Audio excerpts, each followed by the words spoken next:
Hi everyone, this is Shannon Shy. Welcome to another installment of Q&A with Shannon about OCD recovery. Thank you everyone for your questions.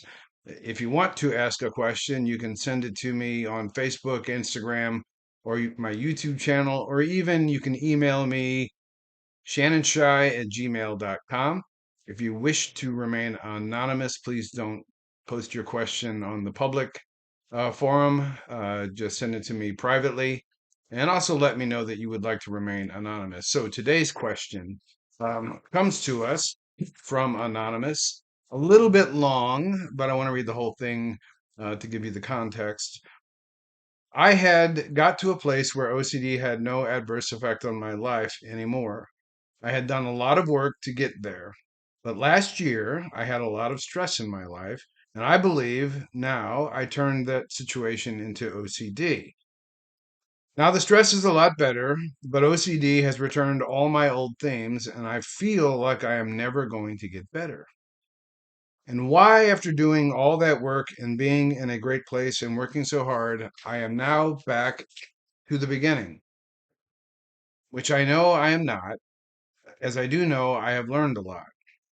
It's very frustrating as I feel like, how do I know how to deal with real stress and when the thoughts are going into OCD?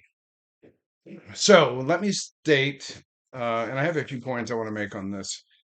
First, I don't believe that you turned anything into OCD. OCD is a disorder that we have. It is what it is, right? OCD acts in a particular way. It gives us thoughts that are repetitive, intrusive, unwanted, give us doubt, anxiety, leads to a compulsion, right? That's OCD doing that to us. We don't turn something into OCD. Secondly, OCD strikes us when we are vulnerable. It could be about someone or something that we care about. It could also be when we are vulnerable because we are dealing with something else in life, like stressful situations, finances, you name it. Could be when we're ill, could be if we're tired, right? It just strikes us when we feel like we're a bit down. OCD is hoping that we feel less capable because we're dealing with other stuff to deal with OCD. It's not true that we are incapable of doing that, right? So we'll talk about that as we go along here. With regard to feeling like you're at the beginning again, that's not true, right? So you implemented a strategy, you got to a place where OCD wasn't adversely affecting you, and then you had a setback or a relapse. A setback or a relapse is merely evidence that you have made progress before.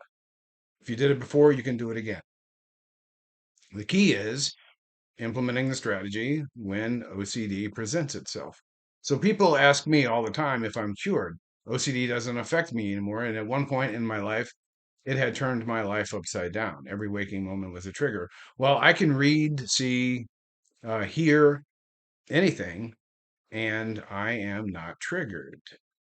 I get fleeting thoughts that once would have really disturbed me, but and it might even be OCD offering those thoughts, uh, but it doesn't cause any anxiety.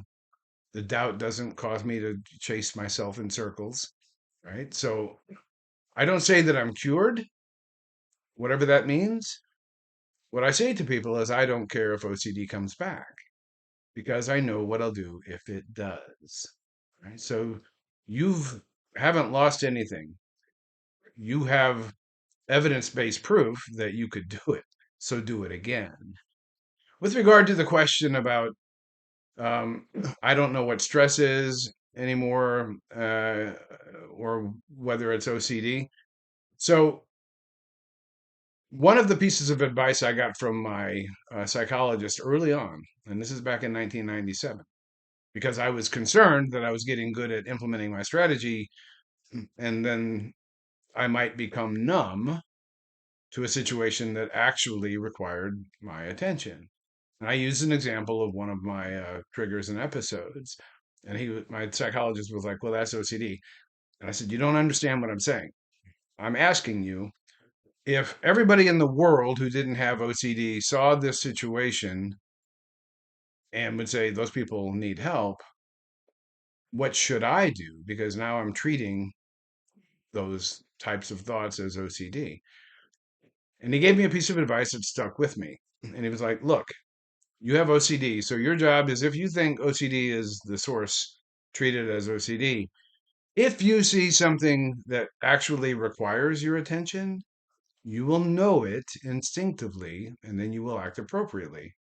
So that became my standard. If I had doubt, I was putting it on OCD. So we are allowed to deal with stressful situations that affect our ordinary lives. Action is your ally in this sense. If there's a problem, take steps to address the problem.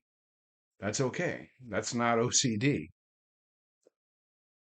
If it feels like OCD, if it's acting like OCD, right? Intrusive, repetitive, unwanted, um, causing you to spend your time, your valuable time, performing compulsions. If you have anxiety, um, that's leading you to the compulsion, then you can treat it as OCD. You can do both. This is the point. You can deal with ordinary life stress and take action to address those issues, and also take action to address OCD.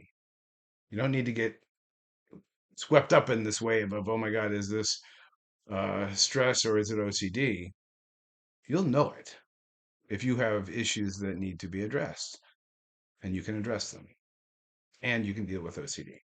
Okay, hopefully that is helpful. I will see you next time on Q&A with Shannon about OCD recovery. Have a good night.